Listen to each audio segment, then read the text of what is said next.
Hello guys, उम्मीद है आप ठीक होगा।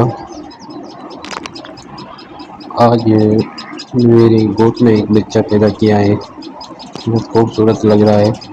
तो मैंने कहा दोस्तों के साथ शेयर करना लाजमी है। तो आपको ये कैसा लग रहा है? मुझे बहुत प्यारा क्यूट बेटा लग रहा है। तो ऐसी वीडियो देखने के लिए हमारे चैनल को सब्सक्राइब करो, लाइक कमेंट शेयर करो। और ये कितना प्यारा है, आपको कैसा लग रहा है ये कमेंट में लाजमी बताना है। मैं आपके लिए व्लॉगिंग बनाता हूँ और इसके रिज़ल्ट मुझे आप कमेंट में बताओ, क्या ये अच्छा लगता है या जो भी लगता है। ये छोटा बच्चा है, इसको पकड़ रहा है। ओह माय गॉड, आपको कैसा लगा हमारा व्लॉग? मुझे बहुत पसंद है।